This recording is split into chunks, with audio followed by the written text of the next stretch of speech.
At 10 o'clock that night, Sarah sat on the couch replying to messages. Only a single floor lamp was on in the living room, its yellowish glow pooling softly over the side of her face. She looked completely absorbed. Her phone vibrated once in her hand. The screen lit up. She glanced down. Her thumb hovered over the screen for 2 seconds, then, quickly, she swiped up and tapped delete. Clean. Decisive. I was sitting in the armchair across from her, holding a newspaper. I hadn't actually read a word. Who was that? I didn't look up. My tone was casual.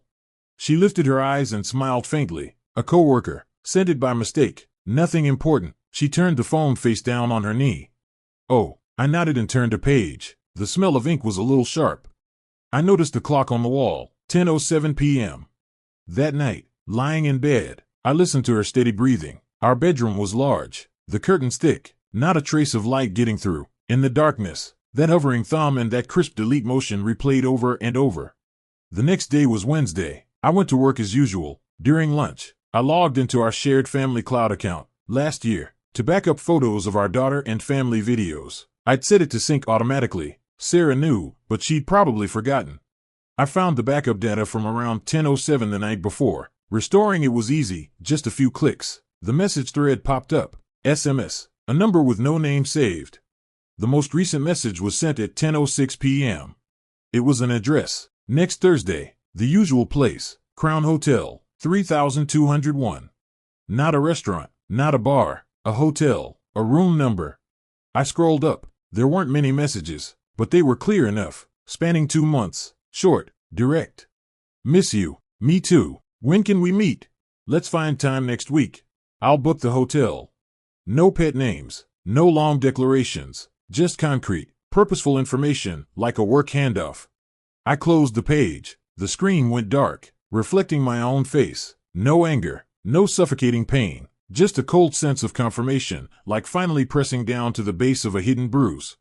I took the afternoon off. On the way home, I stopped at an office supply store and bought a pack of the best quality A4 paper, pure white, thick. I checked the printer ink at home too, black, full.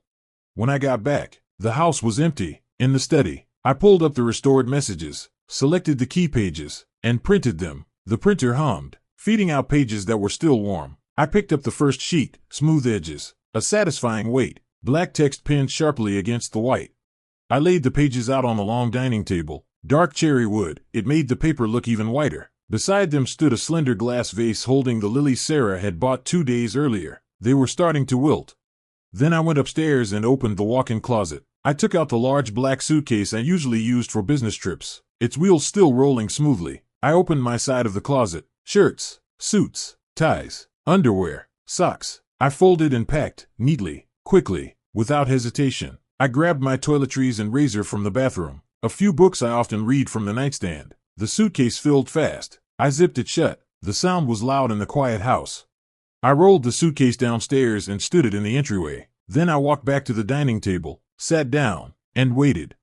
The sound of a key in the lock. The door opened. Sarah came in carrying several shopping bags. Hey, I bought some. Her words hung in midair. She saw the papers on the table. She saw the suitcase by the door. The bag slipped from her hands and hit the floor with a dull thud. She walked slowly to the table. She didn't touch the papers, just bent to read them. Her eyes moved line by line, top to bottom. The color drained from her face. Her lips pressed into a thin, pale line. Her fingers curled slightly against the edge of the table. The only sound in the room was the low hum of the old air conditioner. She opened her mouth. A vague sound came from her throat, but no words formed. She looked at me, her eyes filled with things rising and colliding, panic, excuses, shame, maybe even a flicker of anger. In the end, they all sank, leaving nothing but hollow silence. I stood up. The chair legs scraped briefly against the wood floor. I've already packed my things, I said, my voice steady, like commenting on the weather. I walked past her without stopping. I pulled up the handle of the suitcase. The wheels rolled smoothly over the tile in the entryway. I opened the front door. Afternoon light flooded in, harsh and bright. I didn't look back. The door closed behind me, sealing off that house and the woman inside. Standing speechless in front of a few white sheets of paper,